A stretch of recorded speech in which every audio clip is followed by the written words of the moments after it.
we thought that it would be appropriate to give everyone an update on the circumstance over in Kona at Elson Onizuka International Airport, Kona Airport. First, let me say, when you're the governor and your phone blows up in the middle of the afternoon or the evening, and all of a sudden you're getting calls and texts from old friends and directors and concerned citizens, you know something has happened. Well, that's what happened yesterday.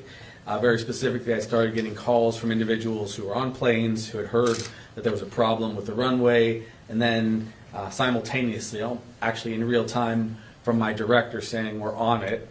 We have a problem, however. So we do have a problem. It's already being remedied, if not having been remedied, and that is that we had a defect, a hole in the asphalt on the runway, which obviously has to be cared for instantaneously because safety is everything.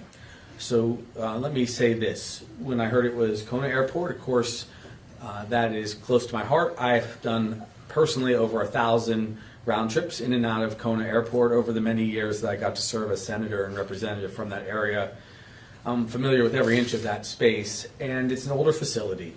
It needs support, and as Ed goes over the details, our director, Ed Sniffen, goes over the details of what they're doing about this, let me say this: our commitment to infrastructure is enormous. We have inherited over the years some significant projects that have to be upgraded, without a doubt. This is one of them.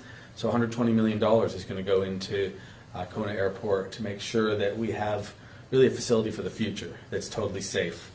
$130 million over into Kauai's capacity to bring travelers in. Needless to say, transportation, travel, tourism are central in every way. The Tourism Authority was right on this with us also.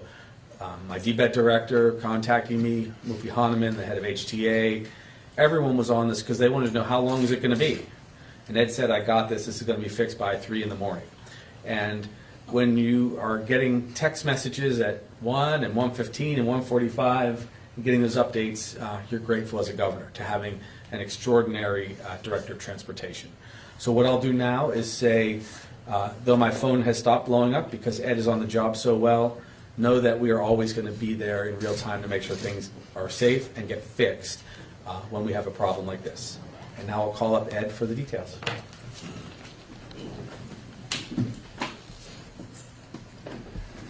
Hello, Ed Sniffen, Department of Transportation Director.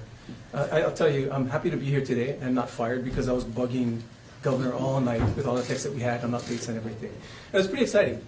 Yesterday in the morning, about 8 o'clock, our staff identified a crack in the runway, about 8 inches long, about 2 inches wide at the most. By 11 o'clock, they looked at it again to make sure that things didn't progress, and it was about the same size. But the same crack by 2:30 had accelerated in degradation tremendously. It turned into a 3-foot hole in that area. So at about 2:30 yesterday, our staff issued a notum to airlines to say, there's this fault in the runway, to be careful. We sent out our staff to inspect the area to determine whether or not we keep it open or we close it.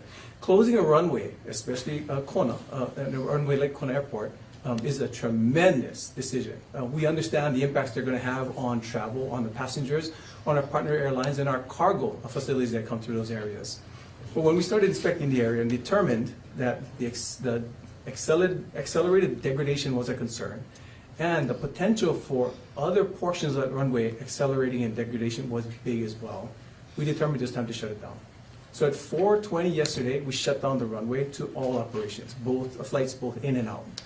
We sent our crews out to ensure that we inspect the area, determine the scope of work, because we were determined to fix that last night.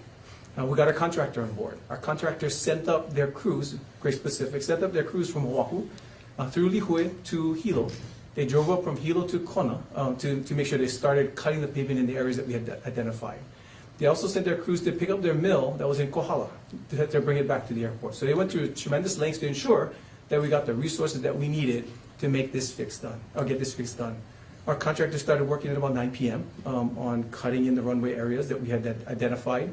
And by 11:30, we started milling the area. By 1, we started paving. So by 2:30, we finished up the paving operations, made sure that we looked at other areas, and we found another portion, a 3 by 10 portion that we felt we had to fix in order to to ensure we didn't have any fault in the runway today. So we fixed that area as well. By 3:30, we were done with the work. 4:30, we cleaned up the runway to ensure that there was no debris and no danger to airplanes. And before 5 o'clock, we issued a NOTAM to open the airport to all of our partners again. Throughout the night, we kept our partners updated to ensure that they understood where we were on the repairs of the runway. I gotta say, I really appreciate the work of our contractor, very specific, and the work and the efforts that they put through, and our staff on the Big Island, who were out there all night ensuring that we could fix that runway, get everything moving again today, and keep everybody safe as we did it. This comes right on the verge of us pushing out our $120 million construction project. We're going to be reconstructing that whole 11,000-foot runway and starting up by August, September of this year.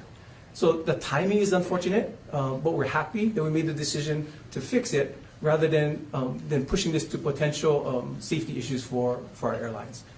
That's what I have for now, and I'm open to any questions.